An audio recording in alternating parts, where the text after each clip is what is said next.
Hello and welcome to our unit on reinforcement learning.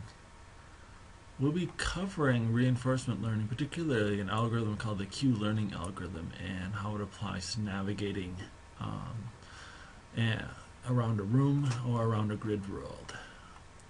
We'll also briefly look at Markov decision processes, which are covered in a previous unit of the Stanford course. So your checklist for this week, you might want to review the results from quiz 1 and your overall points in the course. Remember, your grade is based on your overall points in the course. So the points from the quizzes, the final project, all the assignments, all the participation, all the discussions, all that will be added up and submitted. You should be able to see a course grades link on the menu to the left and see a total points there with a percent to see how you're doing in the course. Watch the Unit 10 videos below from Stanford. We'll talk about those. And for the discussions, normal stuff, post a participation discussion question. Post a question or a hint or something. Again, by Monday at midnight. You can do this for either Unit 9 or Unit 10 assignments and work. Also post a status report when you're done on how this unit went so I can keep updated on your progress. And then finally complete the Unit 10 participation assignment. There'll be a short participation assignment in Unit 10 that I'll walk you through. There are, again, 2 assignments, one for each unit. There's an assignment 9 and assignment 10 here. And I'll walk you through, I'll post another video down here to walk you through assignment 9. You should watch the Stanford videos. Now, you should be watching the Stanford Unit 10 videos, either through the Udacity website or this YouTube playlist. Here's the YouTube playlist. It walks you through a little bit of MDPs, Markov decision processes, and how they work. But we're more interested in this later on when they start here talking about passive versus active agents and using that type of reinforcement learning. So I would start really focusing on it at this video 8. And make sure you watch that. And then pay particular attention when he gets down here to Q-learning algorithms. Videos. Now, how do we do Q-learning? Sorry. Well, we start videos 21 and 22 down here. And then videos 23 and 24 are a good application. It talks about Pac-Man and how it's difficult sometimes to choose representations that correctly match our problem. And that it continues to be a challenge for us in artificial intelligence. So watch those videos. Now, you should be aware that we are skipping units 8 and 9 at the Stanford course. We just don't have time for all of this material, unfortunately. 8 looks at the difference between a belief space and an actual state space, and talks about situational calculus. And Unit 9 talks about planning with uncertainty and really goes into this Markov decision processes. And where there's a quick review in Unit 10, it's very theoretical. In Unit 9, Sebastian walks you through it in a very nice way. But again, we just don't have time. I'll just give you a quick overview on what he's talking about. In Markov decision processes, he'll walk you through a grid world where we know what the world looks like, we know where there are barriers, and we know where there are positive goals and negative punishments. And we'll try to determine then, given any spot, where should we go to get the best reward.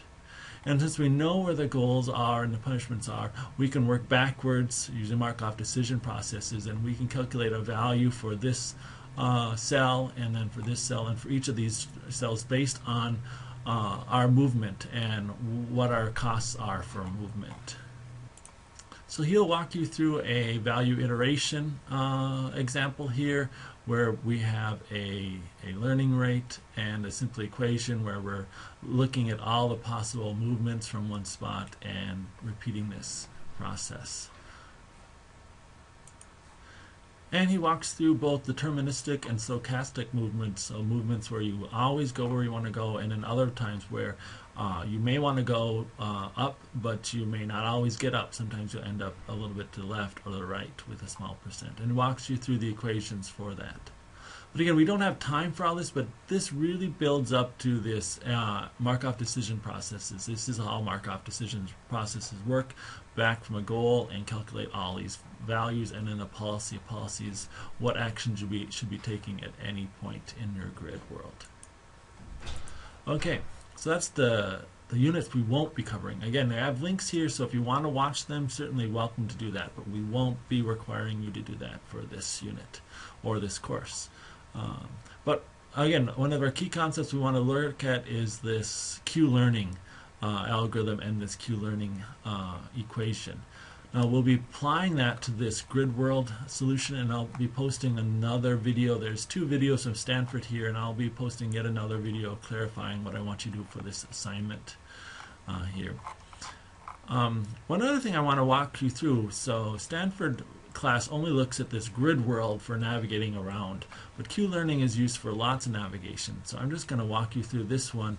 This is another tutorial on Q-learning that I'm just going to show you because it's really interesting because it takes place more in the real world. So here, rather than a grid world, they have a set of rooms, 5 rooms, and then an outside here represented by 0, 1, 2, 3, 4, and then 5 is the outside world.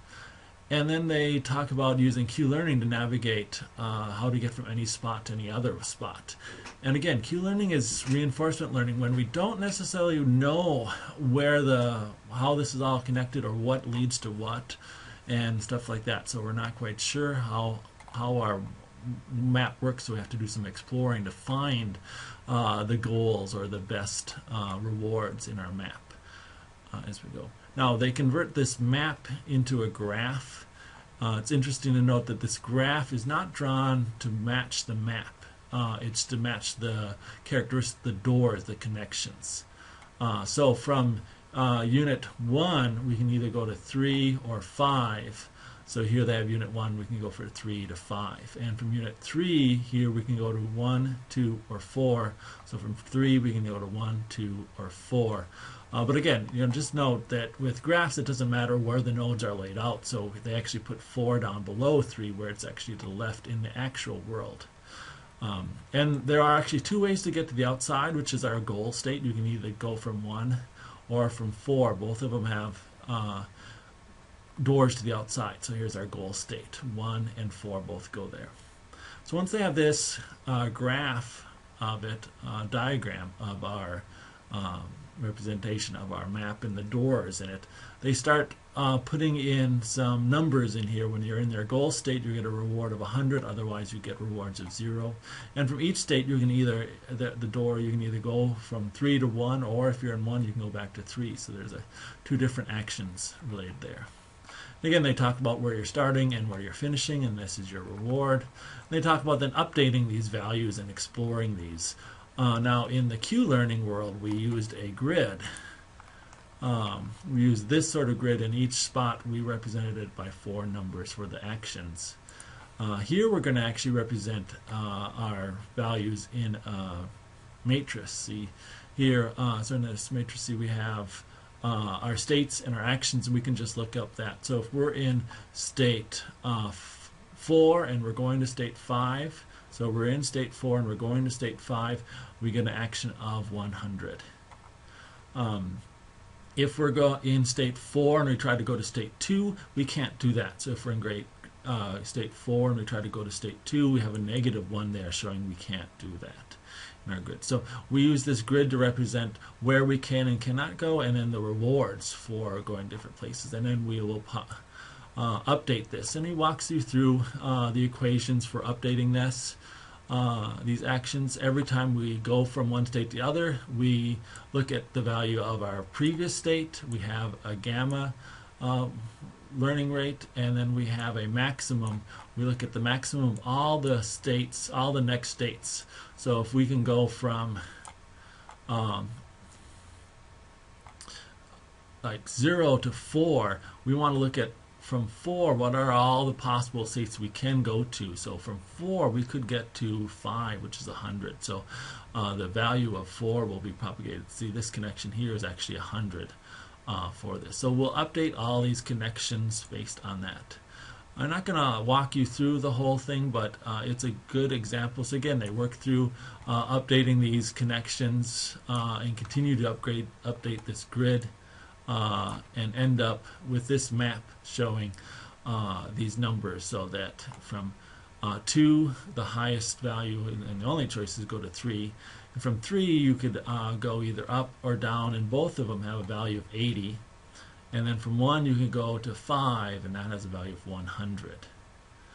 So it just shows you that this Q-learning algorithm can be applied to this sort of mapping problem as well as the grid world. But in the assignment, we'll focus on this grid world, and so watch for the video and details on this Q-learning assignment. That's all for this unit. Hope you enjoy it.